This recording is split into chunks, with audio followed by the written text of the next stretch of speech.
In last week's episode, we talked again about the perhaps surrealist nature of Mario. Let's see what you had to say.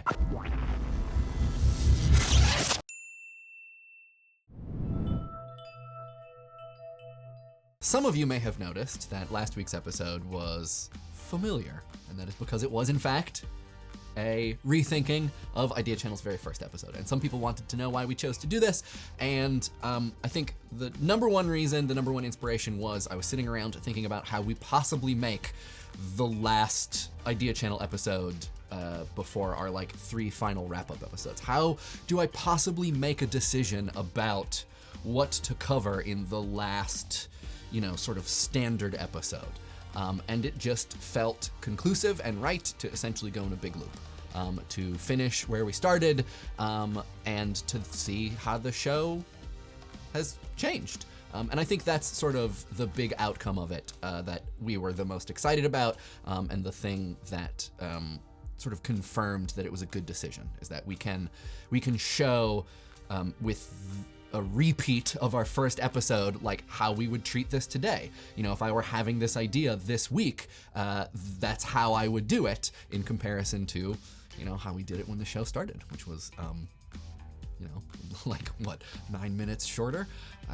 So yeah, that's why we decided to do it, both because it feels like a very motivated way to choose a final topic, and also shows how the show, its production, and I have changed. Except for one very specific way, which is that I believe 5 years ago, I also got wrong the fact that Mario doesn't hit the bricks with his head, but with his fist. For all the things that have changed, some things have definitely not. Some people never learn. And by people, I mean me. One of the sticking points that came up in the comments are exemplified in comments by Dustin Rodriguez and Mortles, and that's this idea that Japan did not experience modernity in the same way that other world powers did in the mid-20th century. And I just want to be clear that this is maybe something we could have made a little bit clearer, but is also one of the restrictions of how we make videos. Hiroki Azuma spends a long time in the book, Otaku, Japan's Database Animals, which I highly recommend. It's very good. Setting up this idea of what post-modernity is, and what modernity is, and what it means to be postmodern as opposed to experiencing post-modernity. So there are all of these nuances and all of these layers of meaning within these concepts that he builds in, that we basically boiled down to: Japan did not experience modernity in the same way that other world powers did in the mid-20th century. And so what I want to make clear is that what we didn't say is Japan didn't experience modernity and was never modern. Rather that their experience of modernity was very different from the experience of modernity from the rest of the world, other world powers in the mid-20th century, and that it was the sort of skipping from traditionalism to postmodernism was quicker and more sped up, and perhaps existent in a way that it is not in comparison to other world powers. The comments written by Dustin Rodriguez and Mortles sort of add a little bit more nuance to that in a way that is, I think, helpful and interesting.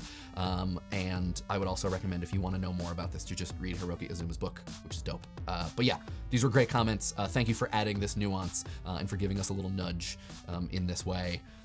Read these ones, links to them and all the others in the doobly-doo. Nick McLean makes the very interesting case that Mario is, as a work, not surrealist so much as Mario as a character is a futurist, or perhaps a neo-futurist. And this is very interesting. I mean, I've now seen arguments that Mario is a surrealist, Mario is a communist, and Mario is a futurist, which would sort of put him in league with the fascists, the very thing that you could argue surrealism was fighting against. Nick confronts some of this at the end of his comments, saying like, it's complicated, but the futurists inspired a bunch of people, and arguably just as many anti-fascists as fascists. Marinetti, one of the figureheads of futurism, of course, being a die-hard fascist. But yeah, interesting idea. I'm, all for perspective. Ed Cantiello points out that the anti-fascist qualities of surrealism are important to describing the art, the movement as a whole, but then goes on to point out that Mario misses maybe one of the most important aspects of surrealism, which is its relationship to the uncanny. And this is something that M905 gets at too, that really in order for Mario to be a surrealist artwork or to be a surrealist masterpiece, it has to be more photorealistic, that its pixelated style moves it away from the uncanny, moves it away from depictions of things in a way that is on the edge of realism, enough that it then moves it away or out of the sort of core of surrealism. That if you look at surrealist works, stuff is strange, the situations are bizarre, but there is a kind of realism, there is a kind of uncanniness to the works that give it this uncomfortable quality. M905 goes on to talk about the potentialities for virtual reality as it relates to surrealism, and that as we get further and further into more realistic experiences with virtual reality, we might actually step closer and closer to a fully technologically aided experience of surrealism, which is, I think, exciting and also maybe a little scary. Grumpy Ginger argues that Mario might not be surrealism because there is still a logic to the way the world works, that when you jump on a Goomba and they die, that makes sense. That's how you attack an enemy and get them to disappear, you neutralize the threat or whatever. But that there lacks a dreamlike quality in the interaction between all of the elements, and that this sort of breaks apart the consistency of this surrealist idea, that there are surrealist visual elements maybe, but that the operation of the world is ultimately logic-based, and so doesn't really have that Freudian aspect to it. And I think that this is a really great point, and also makes me wonder, sort of along the lines of M905's idea about virtual reality, like, what does a fully surrealist Mario world look like that does not operate on logic? You jump on the Goomba, they turn into a balloon, you float away, that's how you get to another world. The other world is populated with, living cactuses. I mean, it sounds like a Mario game. On a related note, julesabear and a couple other people pointed out that while there might be no Miyamoto Mario manifesto in the way that there was an Andre Breton, like Surrealism manifesto, it has been demonstrated over and over again that the first thing a lot of the Nintendo designers think about is mechanics,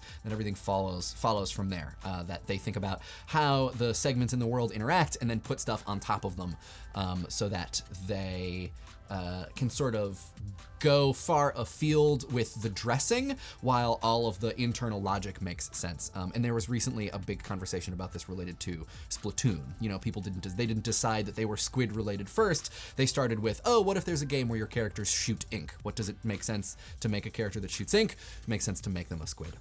But julesabear also points out that Koopa might also and is probably more likely named after Kappas, a Japanese demon, and that there is maybe just some complex pun work going on there, or maybe a coincidence. But yeah, sort of speaks to the crazy cultural fusion that informs the many, many different elements that we find in Mario. LimeLimpidGreen and YouTube University hit on a point that we were gonna add into the script, but actually ended up cutting for time, which is the question of whether or not surrealism is surrealism anymore. And this is the how am I not myself question. Specifically because, Mario, if it is surrealist, is a huge commercial success, and so is arguably not fighting any kind of regime. And that really, the kinds of things that we might point at and say, that's surreal, we recognize it as a visual characteristic, but it doesn't have the impact on us that it may have, 100 years ago. We are essentially used to surrealism. We have maybe been desensitized to it.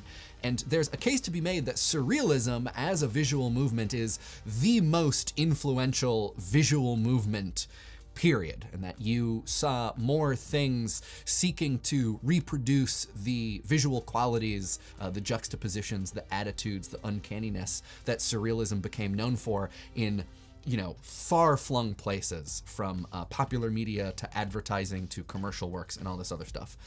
And so there is a way to say that even if Mario is a surrealist masterpiece, it also isn't a surrealist masterpiece because surrealism doesn't really do the thing that it set out to do any longer. which just, makes the conversation that much more circuitous. And Ouroborean is a word that I maybe just invented. Josh, Kirby, and everyone else, it is true. Molly made an honest man out of me. We got married at City Hall. It was pretty fun. The end. Guillermo Garcia Viesca points out that fascism sort of depends on the orderliness of symbols, and that in this way it's easy to see how surrealism is an antithesis or a challenge to that. And I just want to say that I think this is a great comment, and that there is an argument that a lot of the base of fascism is essentially just aesthetics. That fascism is not so much a political ideology, but an aesthetic ideology masquerading aesthetically as a political one. And so this is another way that you can see, we can talk about art or an art movement as being something that is very powerful in the face of politics, and maybe is another clue as to why artists and intellectuals are amongst the first people who are stigmatized, challenged, imprisoned when you have authoritarian regimes coming to power. DrQuijano makes the really interesting argument that games like Journey and Flower are in fact poetry, and this is a very interesting idea. This is something that I had never considered, that you could have essentially interactive, moving video game poems. I think that idea is comfortable when I'm thinking through something that's more text-based, like Twine, but thinking about Flower and Journey this way is new for me. And this is curious to hear what other people think about this. Like, are there games that when you think about if a video game is poetry, this game is definitely poetry? I'd love to know. What do you think? Let me know in the comments. I just want to point out these comments to have pointed them out on the subreddit. John YYG and fen-dweller do Freudian and Jungian analysis of Mario games. Not being so up to date on my Freud or my Jung beyond the larger bullet points, I can't say whether or not these are accurate, but they are convincing and entertaining.